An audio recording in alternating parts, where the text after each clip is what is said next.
18장 1절로 11절까지의 말씀입니다. 말씀을 봉독하겠습니다. 여호와께로부터 예레미야에게 임한 말씀에 이르시되 너는 일어나 토기장의 집으로 내려가라. 내가 거기에서 내 말을 내게 들려주리라 하시기로 내가 토기장의 집으로 내려가서 본즉 그가 농로로 일을 하는데 진흙으로 만든 그릇이 토기장의 손에서 터지매 그가 그것으로 자기 의견에 좋은 대로 다른 그릇을 만들더라. 그때에 여호와의 말씀이 내게 임하니라 이르시되 여호와의 말씀이니라. 이스라엘 족속아 이 토기장이가 하는 것 같이 내가 능히 너희에게 행하지 못하겠느냐. 이스라엘 족속아 진흙이 토기장의 손에 있음 같이 너희가 내 손에 있느니라.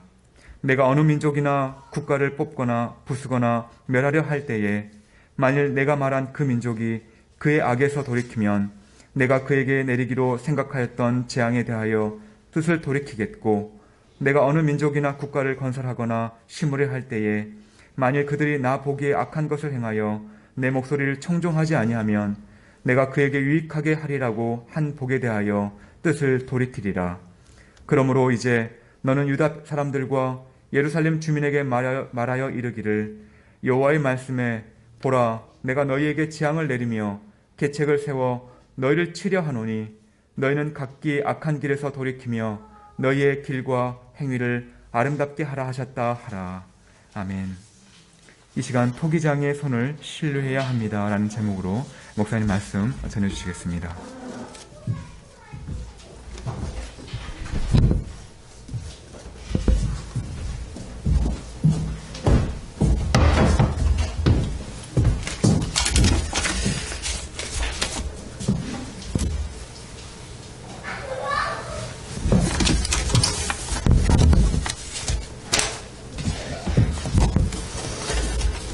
네, 오늘은 토기장이의 손을 신뢰해야 합니다라는 제목으로 같이 말씀을 나누도록 하겠습니다.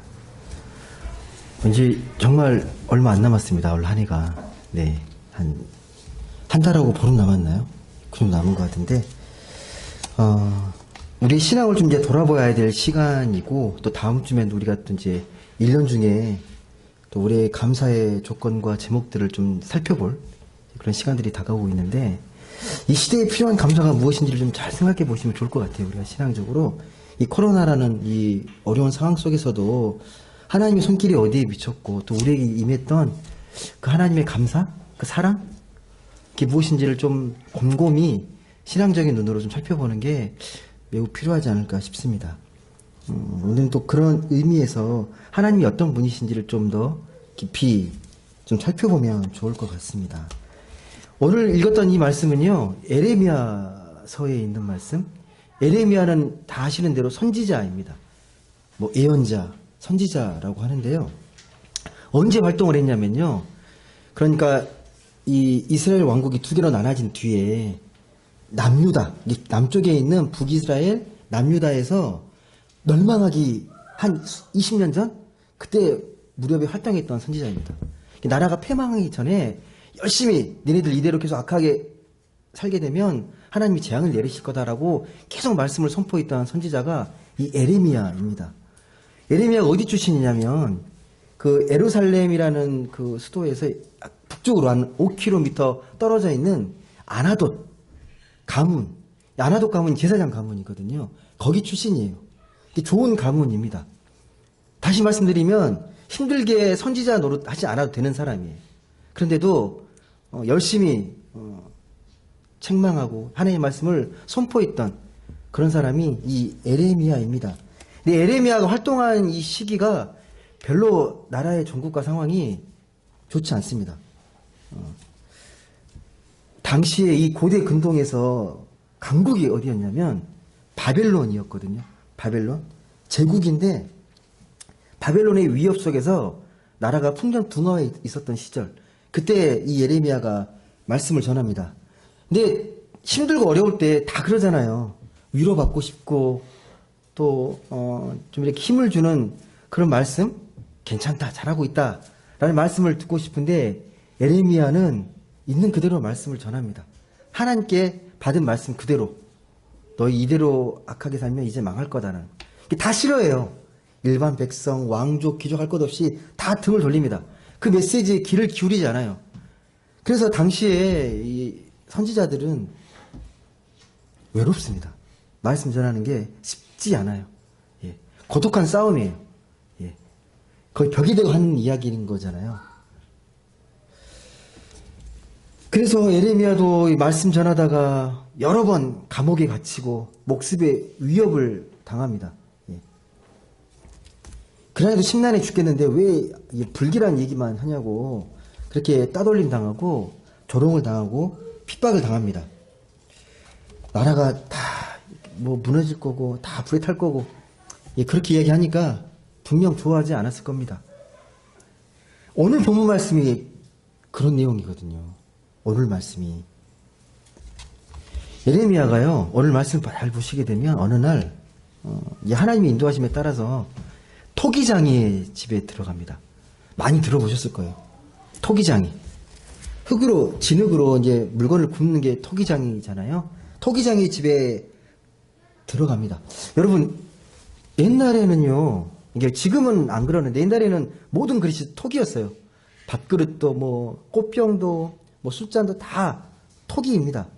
우리도 옛날에 유명한 토기장이들이 되게 많았잖아요. 도공들이 많았잖아요. 당시에도 이 흙을 빚는 이 토기장, 이 토기의 그릇이었기 때문에 되게 익숙합니다. 이 톡이라는 그릇이. 근데 이 토기장이 집에 왜 데려갔냐? 하나님께서 예레미야에게 뭘 보게 하시기 위해서 이 토기장이 집에 데려갔냐라는 거죠. 토기장이는 일단 이 진흙이라는 재료를 가지고 뭘 빚잖아요. 빚습니다. 빚는데 이 진흙이 나는 이렇게 빚어달라고 이렇게 소원할 수 없잖아요.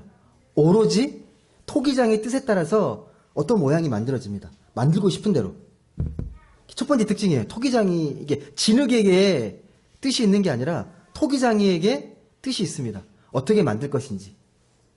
또 한 가지의 특징이 뭐냐면 이 만들다가 모양이 안 이쁘거나 만족스럽지 못하면 다 깨뜨리고 다시 진흙에 버무려 가지고 또 다른 걸 만들어냅니다. 특징이 두 가지예요. 예, 토기장이 원대로 빚어내는 거고 또 한 가지는 만들다가 마음에 들지 않으면요 가차없이 다 무너뜨리고 다시 새롭게 새로운 진흙에 비벼가지고 새로운 그릇을 만들어냅니다. 이게 토기장의 특징입니다. 이걸 보고 예레미야가 깨닫습니다.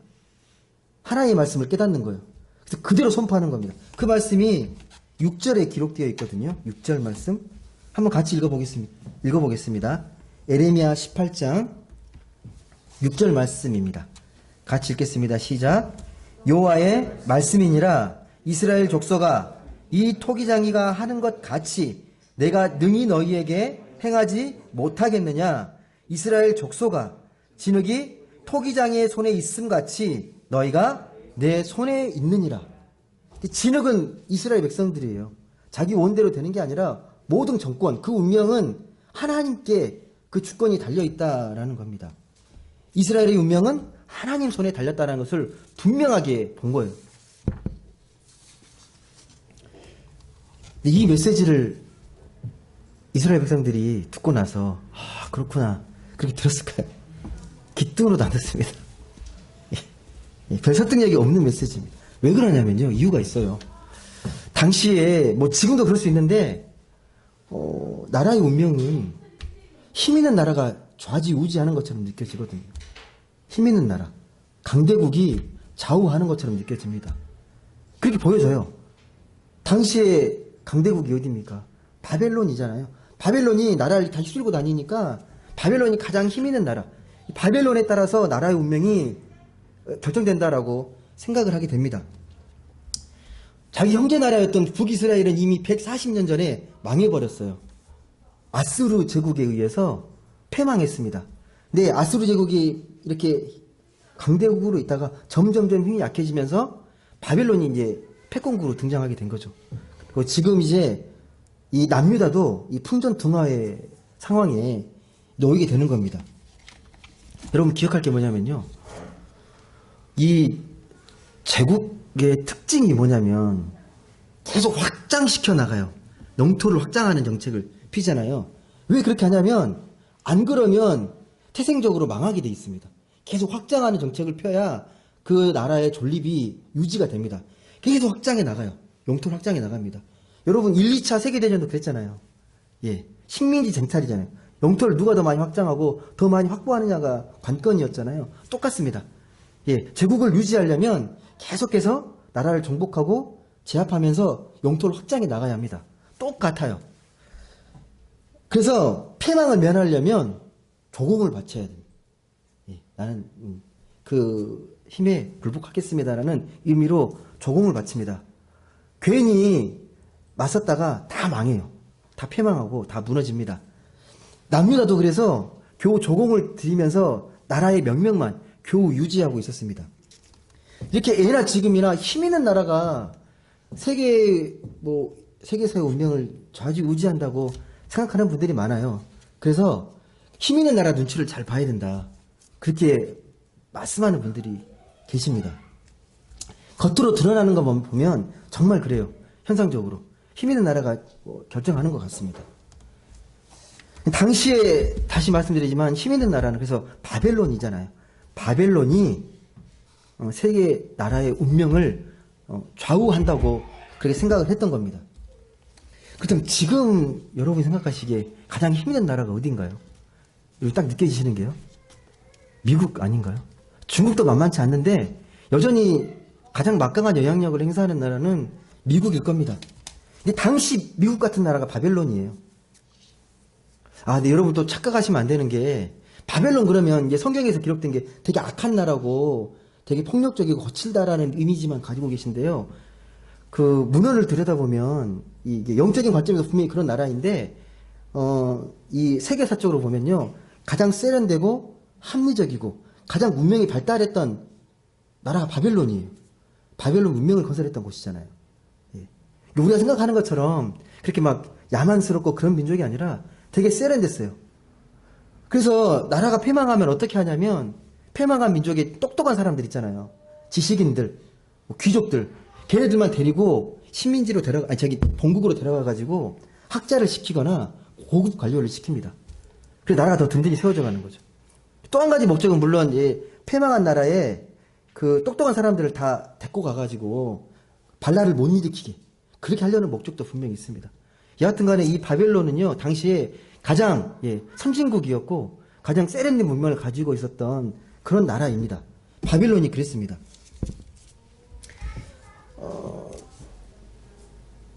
근데 여러분 그 힘 있는 나라가 이 나라의 운명을 또 좌우하기도 하지만 우리 개인적인 입장에서도 보면 많은 사람들이 그렇게 생각을 해요. 힘이 있어야 힘을 키워야 성공한 거다. 강대국처럼 힘이 있어야 우리 인생을 성공할 수 있다. 힘이 있는 사람이 영향력 있다라고 생각을 합니다. 여러분은 어떠세요? 세상을 보면 힘 있는 사람이 좌지우지하는 것 같지 안 느껴지십니까? 힘 있는 사람? 힘 있는 사람이 성공하는 것 같고 힘 있는 사람이 영향력 있는 것 같고 하지만 오늘 말씀을 잘 보시면요. 내리면은 전혀 반대되는 이야기를 합니다. 나라의 운명은 힘 있는 나라가 좌지우지하는 게 아니라 누구의 손에 달려있다는 거예요. 겉으로 봤을 때는 힘 있는 나라가 다 지배하는 것 같은데 조금만 영적으로 들여다보면 그 운명은 누구에게 달려있다라는 겁니까? 하나님 손에 달려있다라는 거예요. 그게 토기장이잖아요. 진흙이 세상이라면 이 진흙을 주물르는 사람은 하나님이라는 거예요. 우리 눈에 봤을 때는 힘 있는 사람이 마음대로 하는 것 같지만 정작 그 깊이를 들여다보면 하나님의 뜻대로 움직이고 있다라는 겁니다. 한마디로 역사의 주인은 하나님이시다라는 겁니다. 여러분 지난 이 수많은 이 세계 역사 속에서 가장 강력했던 나라가 어딜까요? 바벨론 포함해가지고 가장 힘 있는 나라? 많은 역사학자들이 세계사적으로 가장 힘 있는 나라를 꼽으라면 어디를 꼽을 것 같습니까? 영국도 있지만 로마를 많이 이야기합니다. 로마 대제국. 로마가 가장 번성했고 가장 힘 있는 나라라고 많은 역사학자들이 이야기를 해요. 그런데 로마도 사라졌거든요. 역사의 뒤안길로 사라졌습니다. 여러분 그 책이나 논문을 보면요. 로마 멸망사에 대해서 책들이나 논문들이 정말 많아요. 의외로 많습니다. 왜 멸망했냐는 거예요. 그렇게 강력했던 나라가 그런 제국이 왜 멸망했냐. 내부의 원인이 있었냐 외부의 원인이 있었냐 여전히 논란들이 되게 많거든요. 다 설득력이 있는데 중요한 게 뭐냐면 영원할 것 같았던 이 로마 맞습니다. 영국도 마찬가지죠. 가장 식민지를 가장 많이 건설했던 나라니까 그런 나라가 왜 이렇게 허무하게 무너졌냐라는 거죠. 쇠퇴하고 무너졌냐는 것. 저는 개인적으로 이 역사의 그런 순간들을 경험해 보면서 가장 놀랐던 사건 중에 하나가 뭐냐면 혹시 1990년대에 그 소비에트 연방 소련 기억하십니까? 그때가 고르바초프가 서기장이었잖아요. 공산당 서기장. 그때가 이 미국과 미소가 이념적으로 극하게 대립했던 힘겨루기를 하던 시절이었잖아요. 그때 아무도 소련이 무너질 거라고 생각한 사람 아무도 없었거든요. 근데 고르바초프가 뭐 페레스트로이카 글라스노스트 막 개혁 개방 정책 막 하다가 어느 날 갑자기 무너졌습니다. 나라로 쪼개지고 이것도 그 해석은 되게 분분해요. 정말 선각자다. 그 나라에서는 매국노다. 여러 가지 이야기들이 많은데 여하튼 간에 그 무너질 것 같은 그 대제국 같은 이 소련이 소비에트 연방이 무너졌습니다. 세상은 어떻게 변할지 몰라요.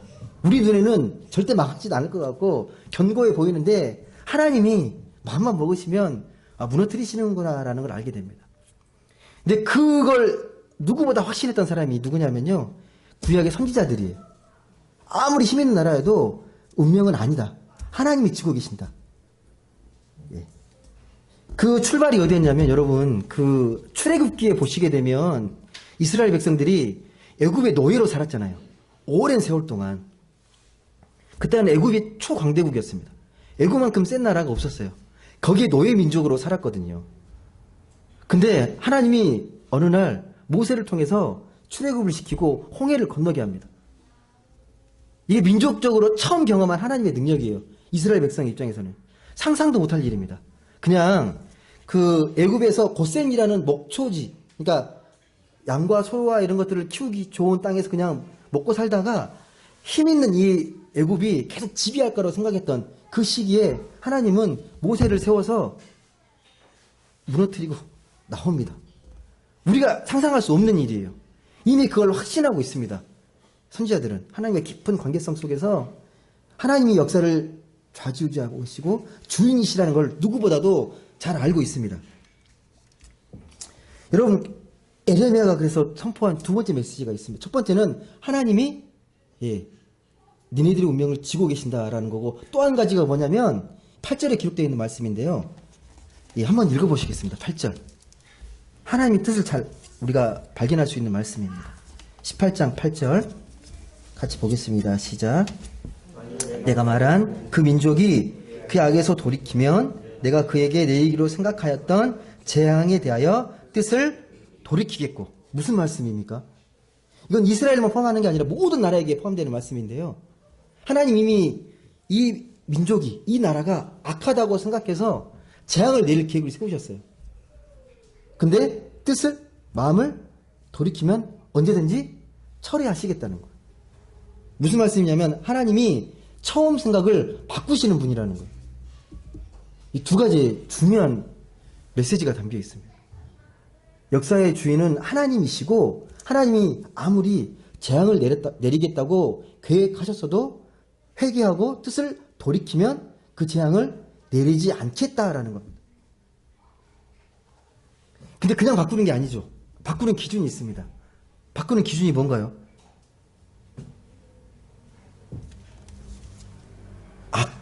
악에서 돌이키면, 얘네들이 악한 행실에서 돌아서면 반드시 내가 재앙을 내리려고 마음먹었던 거 다 취소시키겠다.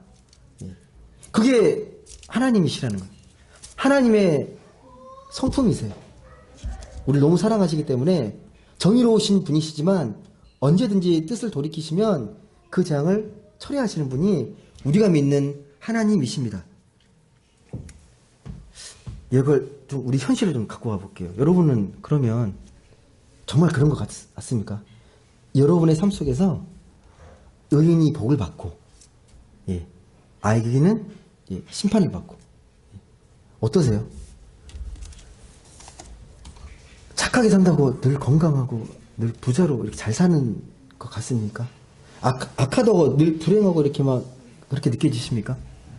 어떠세요? 예. 악에서 돌아서면 복을 받고 악을 행하면 벌 받는다. 이 말씀 우리가 잘 이해하는 말씀이에요. 근데 정말 삶 속에서 삶의 현실에서 이 말씀이 그대로 아멘으로 믿어지십니까? 정말 그렇습니다. 라고 말씀하실 수 있습니까? 여러분, 근데 이 메시지가요, 그냥 문자적인 메시지로 보게 되면 우리 꼭 이 기독교 신앙뿐만 아니라 윤리적인 교훈이기도 합니다. 권선징악, 착하면 복받고 나쁜 짓 하면 벌받는다. 윤리적인 메시지잖아요. 그런 수준으로 받아들이면 하나님을 오해하시게 돼요. 그런 차원의 말씀하려고 이걸 기록한 게 결코 아닙니다. 예. 굳이 그걸 왜 말씀에 또 기록하겠습니까? 예. 좀 더 깊은 차원이 있습니다. 다시 말씀드리지만요, 착한 사람이 복을 받고 악한 사람이 이 벌을 받는다. 이런 권선지각의 교리는요, 동서고금을 막론하고 어디에나 들려오는 윤리적인 메시지입니다. 성경은 그런 차원을 뛰어넘는 더 근본적인 말씀을 우리에게 하고 있습니다. 그게 뭘까요? 하나님은 예, 아무리 악한 자라도 뜻을 돌이키면 내리려고 계획했던 이 재앙을 내리지 아니하신다. 어떤 분이십니까, 하나님? 그러면요, 어떤 분으로 여겨지세요? 그렇게 하나님은 네, 이런 분이시구나. 뭐가 느껴지십니까? 일관성이 없네, 이렇게 느껴지십니까? 아니면 다르게 느껴지십니까? 하나님은 열려 계신 분이라는 거예요. 딱 정해놓고 그대로 무조건 항하는 게 아니라 열려 계신 분이세요. 예, 열려 계십니다. 하나님의 뜻을 바꾼다는 건요, 하나님이 쓰시는 이 역사의 섭리는 열려 있다는 거예요. 다 정해져 있는 게 아니라는 거예요. 근데 우리는 신앙적으로 정해진 게 편해요. 그렇잖아요. 하나님의 계획이 이미 다 계획되어 있고 그대로 진행된다라고 막연히 생각하잖아요. 그리고 우리 신앙적으로 애정론이라고 말을 합니다. 예정론 들어보셨죠? 예정론이 뭔지 아세요? 구원받을 자랑 구원받지 않을 사람이 이미 정해져 있다라는 거예요. 깔뱅이 정도 그 교리화시킨 건데, 구원받을 자, 구원받지 못할 자가 이미 정해져 있다는 거예요. 여러분, 그런 말씀 들으면 어떠세요? 아, 그렇지라고 여겨지십니까? 아니면 뭔가 좀 이렇게 미진하게 여겨지십니까? 뭔가 좀 이렇게 갸우뚱해지고, 이게 문자적으로 만약에 그렇게 예정되어 있다라면요, 큰 오해를 하게 되는 거예요. 우리가 할 일 아무것도 없어요. 이미 다 정해져 있는데 우리가 뭘 열심히 이미 살겠습니까? 구원받을 자, 구원받지 못할 자, 이미 다 정해져 있는데 우리가 할 일이 없습니다. 그래서 이걸 잘못 이해하게 되면 이게 숙명론에 빠지는 거예요. 이미 다 정해져 있다. 이미 다 결정되어 있다. 이게 극단으로 가면 그게 사주팔자예요. 다시 말씀, 하나님이 없다고 생각하면 모든 것들이 운명처럼 기계적으로 그 흐름이 다 있다고 생각하는 거잖아요. 이제 다시 말씀드리죠. 오늘 말씀에 보시면 하나님의 역사는 열려 있어요. 여러분의 운명도 결정된 게 아니라 하나님 앞에서 어떤 삶을 살아가느냐에 따라서 얼마든지 무한하게 열려 있다라는 겁니다. 제가 이 애정론에 대해서 묵상하는 가운데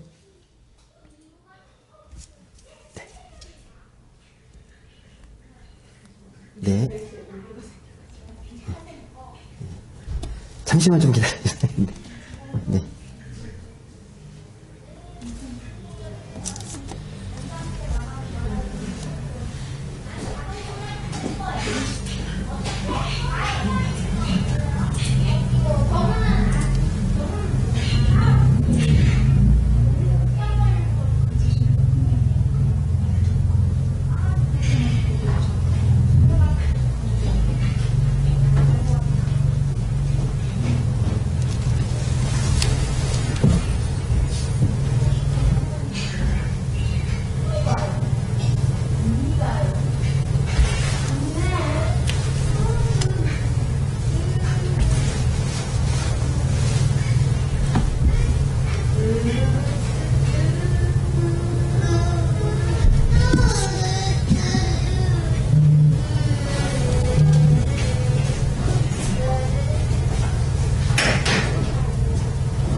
하시는 분 같은 거 있어요? 네.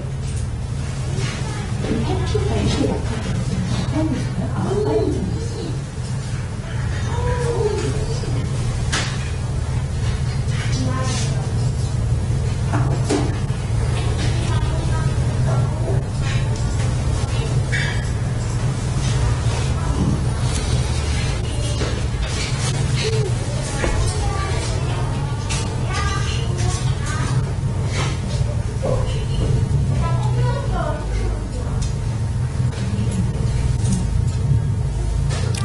전체적으로 다 안 되는 건가요?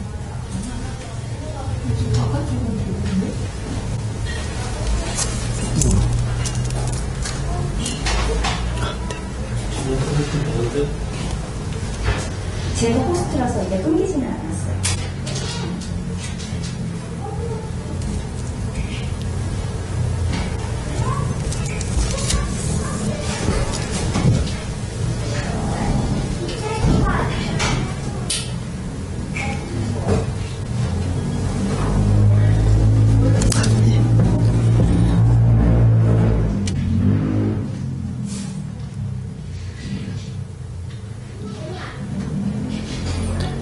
네, 시작할까요? 네네. 예. 네. 죄송합니다. 방송이, 이게 워낙 변수가 갑자기 생길 수가 있어서 너그럽게 잘 양해해 주시고, 예배 흐름에 뭐 방해가 되겠지만, 더, 예.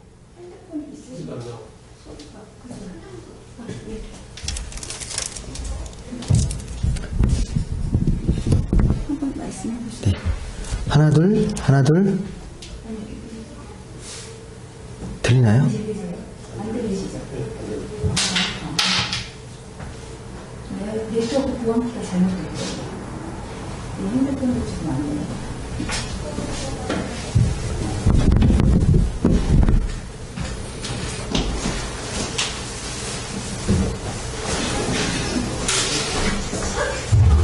이 인터넷 다시 한번 적어보세요.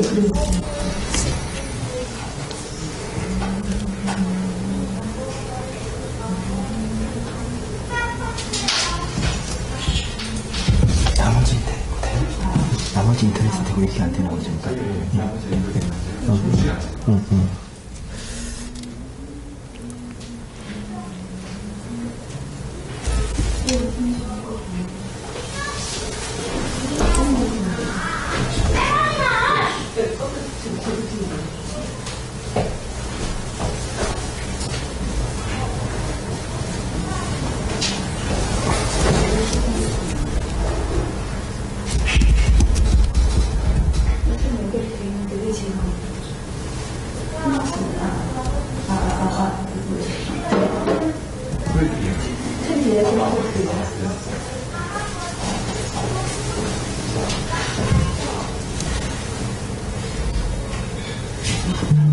네.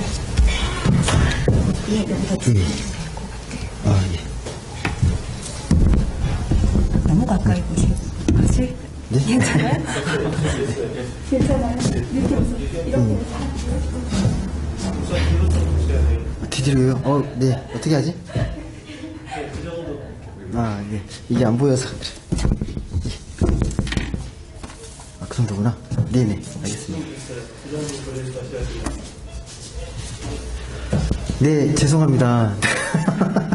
예. 또 이게 또 우리 예배의 인간적인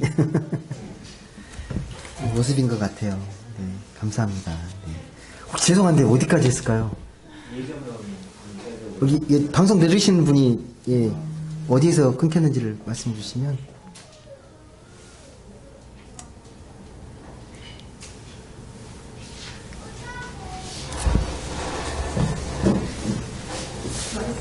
네네. 일단 계속해서 말씀을 나누겠습니다. 네. 예정론에 대해서 말씀을 드렸는데, 구원이 우리에게 이미 애정되어 있다고 생각을 하게 되면, 우리는, 특별히 삶 속에서 할 수 있는 게 없습니다. 그냥 살아야 됩니다. 그런데, 그런 의미가 아니라, 하나님 말씀하신 그 구원의 애정론이라는 것은 역사가 이미 결정되어 있고 뭐 변할 수 없다는 그런 의미가 아니라 그만큼 구원이 신비롭고 열려 있다라는 거예요. 우리가 생각하는 그런 애정이 아니라 하나님의 구원의 애정은 훨씬 더 깊고 차원이 다른 애정이라는 겁니다. 예. 그러니까 우리가 문자적으로 이해하시지 않도록 더 깊은 의미를 우리가 바라보아야 합니다. 지금 예레미야가요, 이 바벨론의 그 위협 앞에서 두려워 떨고 혹시 나라가 망하진 않을까. 또 한편으로는 그래도 우리가 하나님 믿는 백성인데 그래도 우리를 끝까지 지켜주시지 않을까, 망하지 않는다. 그런 막연한 확신?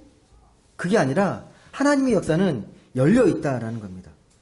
언제 망할지 모른다는 두려움도 그렇고 무조건 자신들을 지켜주신다는 확신?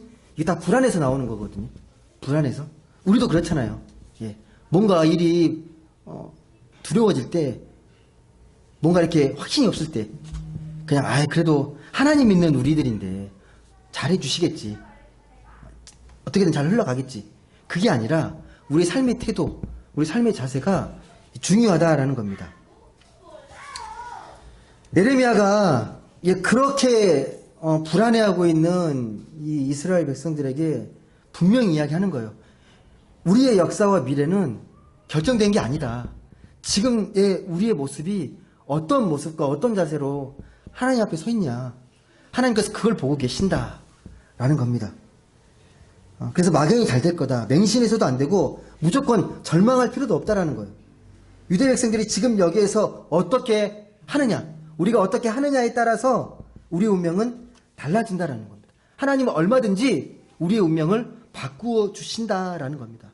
아무리 재앙을 내리겠다고 하셔도 우리가 뜻을 바꿔서 하나님 앞에, 그 말씀 앞에 순종하고 정의로운 길을 걷게 되면 반드시 너희를 구원해 주시고 생명으로 함께 하신다라는 겁니다. 이건 국가적인 차원뿐만 아니라 우리 개인도 마찬가지입니다. 근데 그걸 느끼는 사람도 있고요, 느끼지 못하는 사람도 있습니다. 그렇게 좀 하나님께서 늘 우리의 미래와 우리의 삶을 열려 계신 채로 우리를 이끌고 계신다고 생각하는 사람들은 그래도 매 순간 매일매일을 기대와 설레임 속에서 희망을 갖고 살아가면서 그렇게 살아가는데, 그렇지 못하게 되면요, 매일매일의 삶이 똑같게 느껴져요. 삶이 지루하게 여겨지고 그러다 보면 어딘가에 좀 광적으로 집착하는 경향들이 생겨납니다.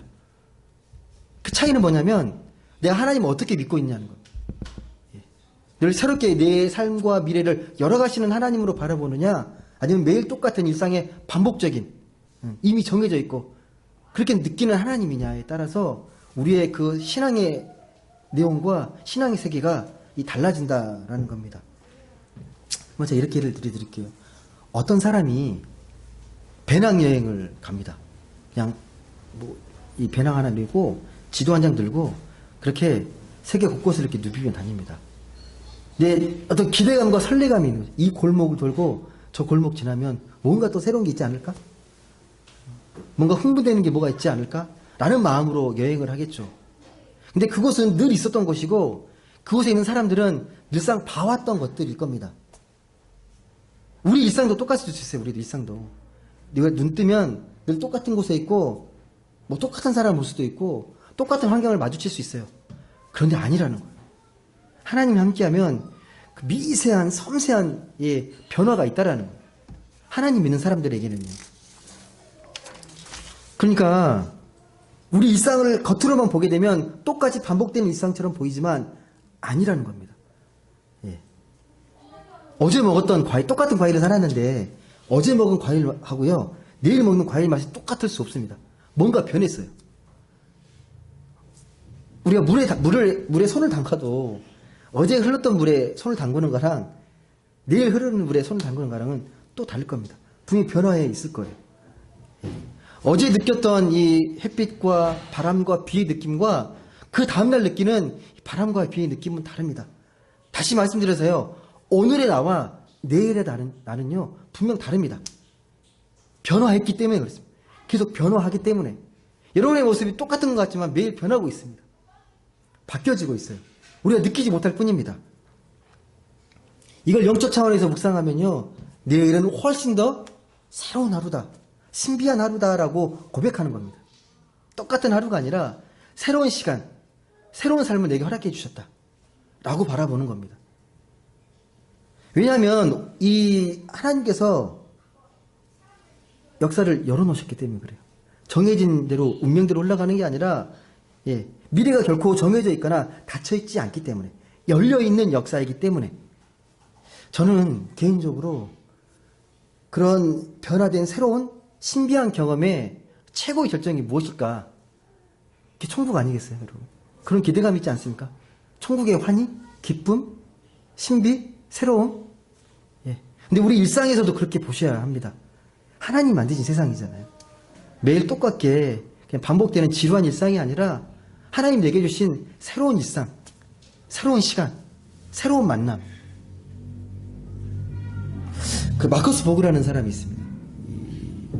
저자이면서 신학자인데 이분이 쓴 책 중에 놀라움과 경외의 나날들이라는 책이 있습니다. 그 책에 예수님이 소개되어 있거든요. 예수님을 어떻게 소개하냐면 세상이 살았던 방식과 전혀 다른 방식의 새로운 삶을 살았던 사람. 그러니까 그 삶이 무엇이냐, 그 근본을 파헤쳐 보면 예수님 안에는 하나님 나라라는, 하나님 안에 철저하게 중심을 두고 살았던 삶이라는 거예요.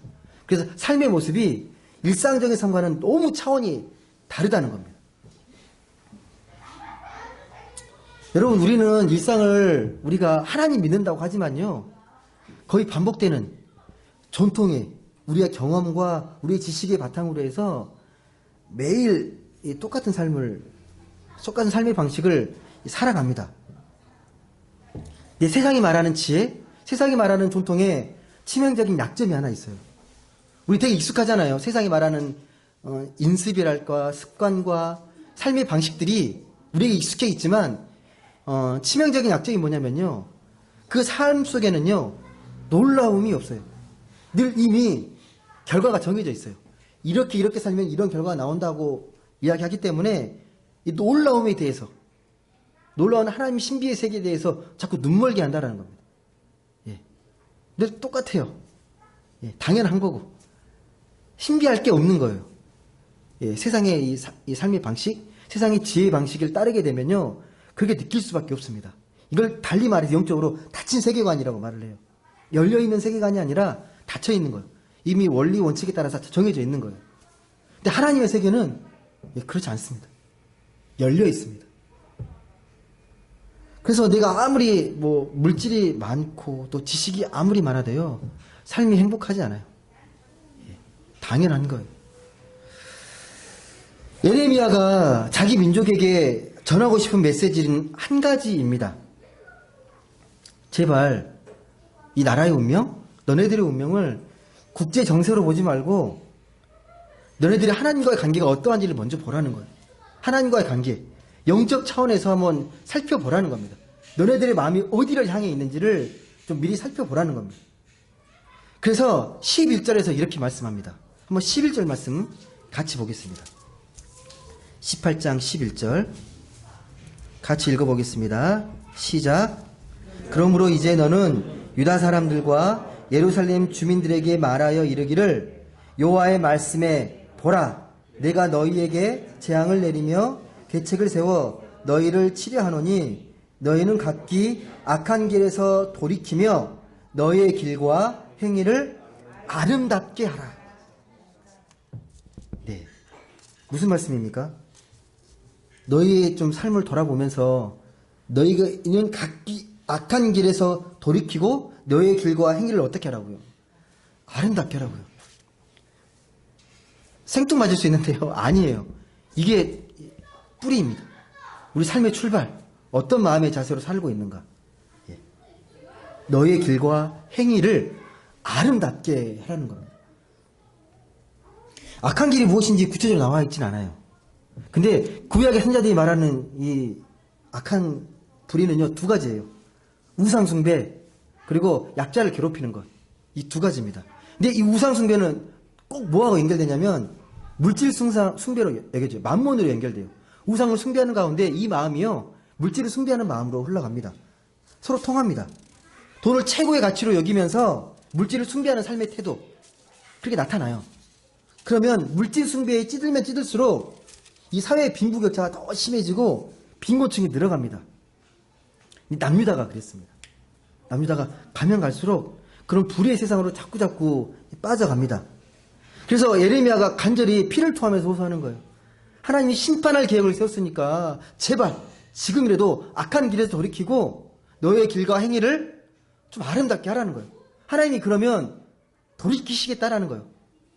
멸망할 것도 멸망하지 않게 하시겠다라는 겁니다. 다시 말씀하지만 이 말에 귀를 기울였을까요? 아니요. 귀를 기울이지 않습니다. 오히려 헛되다고 막 조롱하고 핍박하고 비난합니다. 그냥 자기들이 살아왔던 방식대로 계속 살겠다는 거예요. 여러분, 어쩌면 지금 우리도 그럴 수 있습니다. 하나님 믿는다고 하는데요. 뭔가 세상을 새롭게 바라보고 뭔가를 새롭게 도전하기보다 익숙한 삶의 태도로 안주하려는 마음이 우리를 계속 붙들고 누러지잖아요. 지금이면 좋다. 지금이면 괜찮다. 그런 마음이 우리의 마음을 더 강하게 붙잡고 있는지 모릅니다. 말씀을 맺겠습니다. 사랑하는 성도 여러분, 여러분은 평소에 얼마나 하나님이 토기장이신 분으로 여기면서 살고 계십니까? 그런 토기장이 되신 하나님을 얼마나 신뢰하면서 살고 계십니까? 여전히 내가 지금까지 살아왔던 삶의 경험, 또 삶의 지식, 그런 방식으로 충분히 내가 원하는 삶의 계획을 세워갈 수 있다라고 혹시 그렇게 여기면서 살고 계시진 않으십니까? 여러분, 여기서 출발해야 됩니다. 하나님 어떤 분이신지를 잘 아셔야 합니다. 토기장이 되신 하나님, 우리의 운명을 지고 계신 하나님. 하지만 우리가 잘못하고 실수하고 죄를 지었더라도 우리가 다시 뜻을 돌이키면 언제든지 돌이키시는 하나님, 그 하나님을 우리가 깊이 깨닫고 신뢰해야 합니다. 그 사실을 믿고 사는 사람과 그냥 막연히 하나님 믿는 사람과는요, 천양 차이입니다. 부디 우리 모두는 하나님 손에 붙들린 하나님의 진흙가도 같은 존재임을 좀 깊이 깨달으셨으면 좋겠습니다. 그래서 매 순간 매일을 희망과 좀 설렘으로 세상을 새롭게 신비하며 가꾸며 살아가셨으면 좋겠습니다. 내게 주어진 삶을 그래서 하나님이 기뻐하시는 복된 삶으로, 그렇게 믿음으로 아름답게 빚어져 갈 수 있기를 주님의 이름으로 간절히 소망합니다. 기도하겠습니다.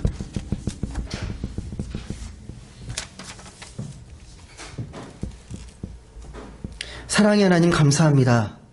오늘도 귀하고 복된 주일을 맞아 주님께 예배의 자리로 나와 예배합니다. 하나님, 우리의 마음이 어디로 향해 있습니까? 세상을 향해 있습니까? 하나님을 향해 있습니까? 우리는 하나님을 어떤 분으로 믿고 있습니까? 토기장이 되신 우리를 빚으시고 우리를 새롭게 창조해 나가신 그 하나님을 우리가 얼마나 신뢰하면서 우리의 인생을 아름답게 가꾸어 나가고 있습니까? 하나님, 오늘 이 시간 우리가 결단하니 하나님을 온전히 믿고 그 통일장이 되신 하나님을 온전히 신뢰하면서 우리의 인생을 더욱더 새롭게 또 아름답게 가꾸어 나가려는 그 마음을 갖고 살아갈 수 있도록 성령께서 역사하여 주시고 우리의 삶을 그렇게 생명으로 이끌어 주옵소서. 감사드리며 사랑이 많으신 예수님의 이름으로 기도드립니다. 아멘.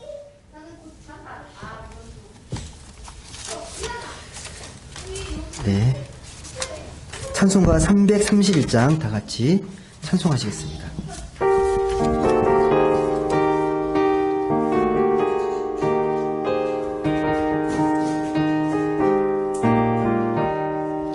영광을 받으신 만유의 주여, 우리가 명령을 따르리라.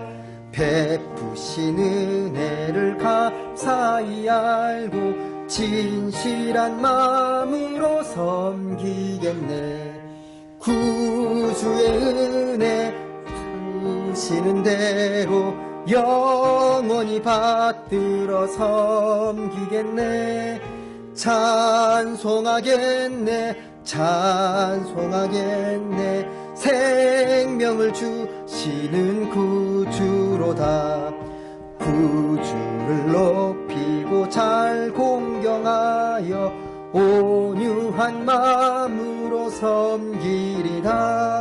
주 예수 안에서 즐거워하며 충성을 다하여 섬기겠네.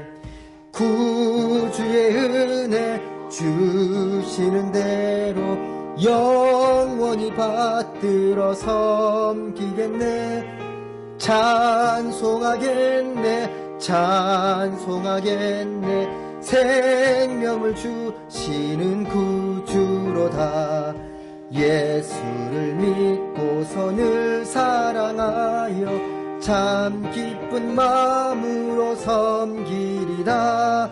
온 마음을 드리고 늘 순종하며 구주를 영원히 섬기겠네.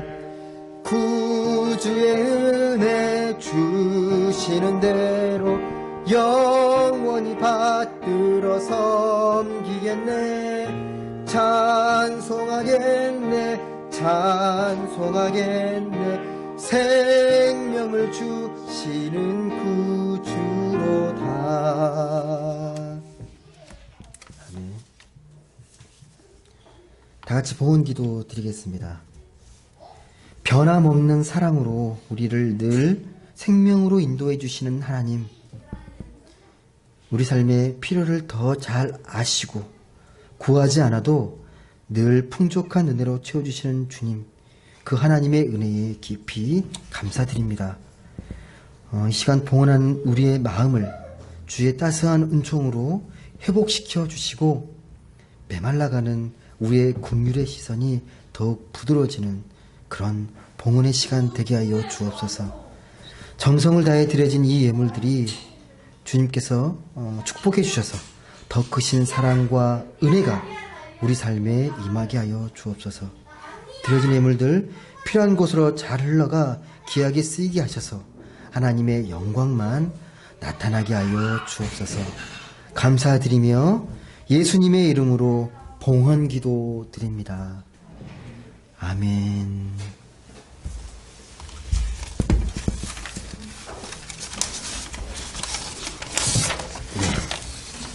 친교와 교제 시간입니다. 화면이 엄청 커 보이네. 예, 감사합니다. 예, 다시 한번 또 우리가 예배하면서 좀 여러 가지로 부족하다 보니까 흐름이 끊기는 일이 있는데요. 너그럽게 더 크신 은혜로 우리가 하나님께서 채워주시려 믿습니다. 예.